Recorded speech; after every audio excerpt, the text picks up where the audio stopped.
Baik, salam hormat, salam damai dari tanah Papua. Saat ini saya akan membuat beberapa video pernyataan yang saya dapati di tanah Papua karena saya keliling bekerja pindah-pindah di satu tempat ke tempat yang lain sebagai seorang konsultan, dan saya melihat keadaan-keadaan yang terjadi di tanah Papua, di mana saya melihat bahwa kita punya mama-mama, kita punya bapak-bapak dan saudara-saudari orang asli Papua ini gemar terhadap permainan judi yang namanya judi Rolex, judi bola guling, judi togel dan judi lain-lain.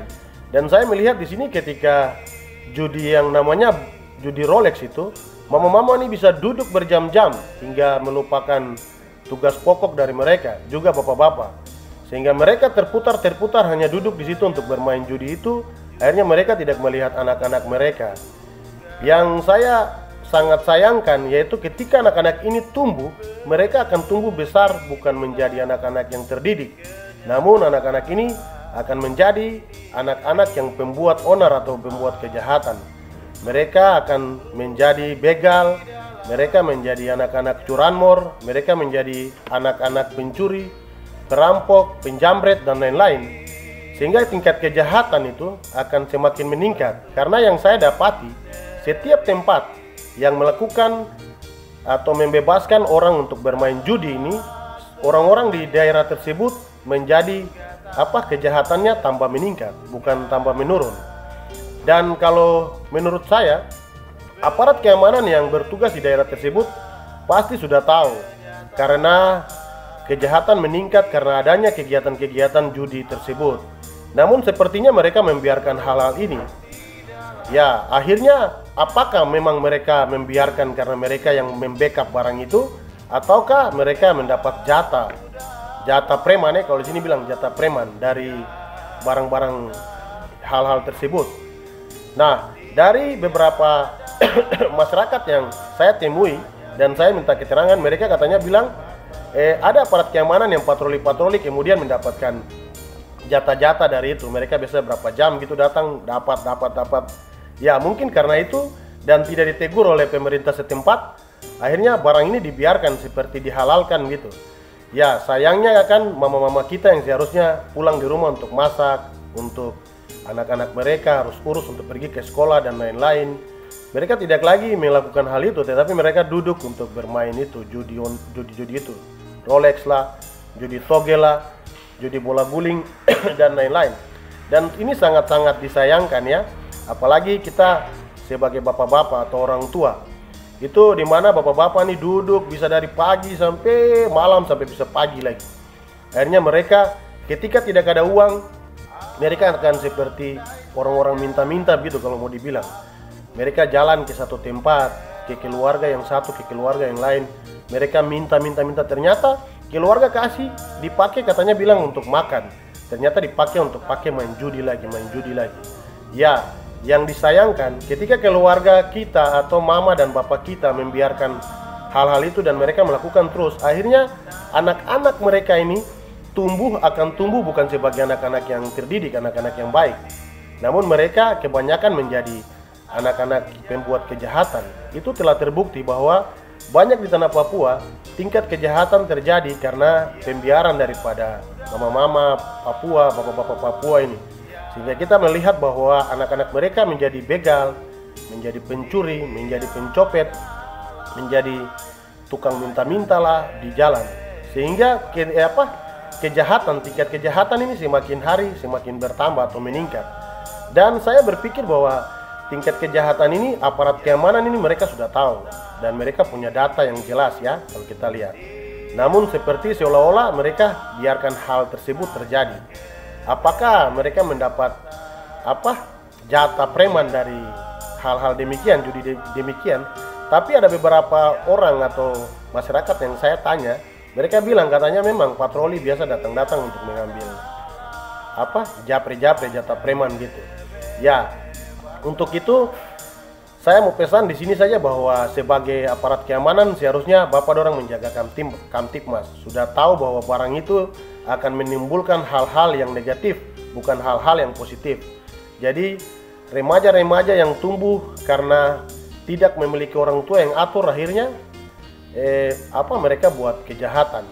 Oke, yang demikian yang saya mau ingatkan lagi untuk saya punya mama-mama Papua, bapak-bapak Papua, stop dengan barang-barang itu.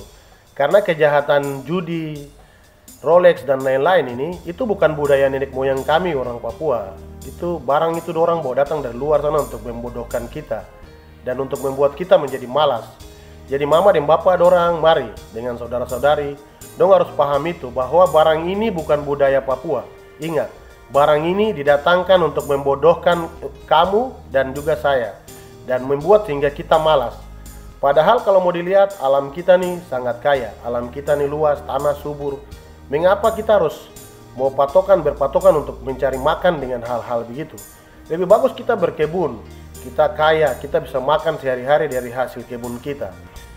Saya kasih contoh saja, coba lihat saudara-saudara kita yang orang pendatang itu. Mereka beli tempat itu, lahan cuma kecil, mereka bisa manfaatkan lahan tersebut.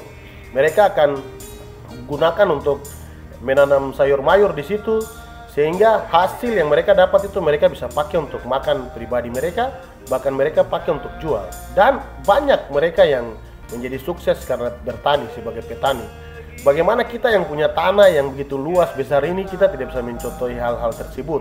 Nanti ketika mereka kaya, baru kita mulai marah, kita mulai memberontak bahwa kamu tuh cuma datang cari makan di tanah Papua, kamu bikin diri begini, ini tompu tanah. Iya kamu tanah, tapi kalau kamu tidak rawat, kamu tidak jaga, kamu tidak mau urus, bagaimana kamu mau bersaing dengan mereka? Oke, jadi stop dengan barang-barang begitu.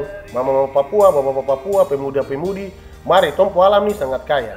Lebih bagus tong gunakan tompu waktu, tompu hari untuk torang bercocok tanam, torang usahakan tompu tanah sehingga tong jadi tuan di tompu negeri sendiri. Oke, saya mau kasih satu ini untuk harus pesan untuk terutama kepada Bapak Presiden, juga Kapolri, Kasat, dan juga untuk semua ya. Ini dimana kalau bisa sebagai pemerintah dan juga sebagai keamanan, kalau bisa kita harus sinergi bahwa dari pusat untuk menurunkan sesuatu ke tanah Papua. Contoh seperti bansos. Bansos itu saya biasa lihat bantuan sosial ini mama Papua, bapak Papua kadang mereka tunggu bansos. Jadi mereka sudah tidak usaha-usaha lagi. Mereka cuma main duduk tunggu bagaimana kapan bansos dicair, kapan bansos dicair. Baru ketika cair, mereka pergunakan untuk bagi-bagi, bukan dipakai untuk buat akses jalan atau bikin rumah yang bagus-bagus. Tapi banyak itu mereka pakai untuk bagi-bagi. Akhirnya ya ketika mereka bagi-bagi dan pakai untuk makan minum saja sehingga habis. Dan banyak itu kedapatan bahwa saya jalan-jalan di tanah Papua nih, ketika bansos datang mereka akan pergunakan itu bawa dong satu keluarga tuh harus makan di warung. Mana yang efisien? Kamu makan di warung ataukah beli makanan kemudian masak? Seharusnya begitu, itu lebih efisien daripada satu makan atau keluarga umpama macam 5 orang harus 35.000 Pak. Itu uang bisa habis kalau begitu. Apakah dengan demikian terus mau tunggu lagi, nanti bansos berikut lagi, akhirnya lapar dan mulai putar otak, akhirnya cari-cari 1.000-2.000, pergi main judi lagi. Itu yang terjadi di tanah Papua. Oke, baik, mungkin pesan saya ini untuk saya punya mama-mama Papua, bapak-bapak Papua, saudara-saudari, supaya stop dengan barang itu. Barang itu dia tidak bermanfaat, itu bukan tompu budaya. Kalau kamu mau bagus itu lebih baik tom bikin tarian kah atau tonyospan kah, buat hal-hal positif begitu. Sambil tom bercocok tanam kah, karena tompu hasil nih, tompu tanah nih subur. Oke, terima kasih. Salam hormat dari saya, Pace Papua. Hormat, salam damai.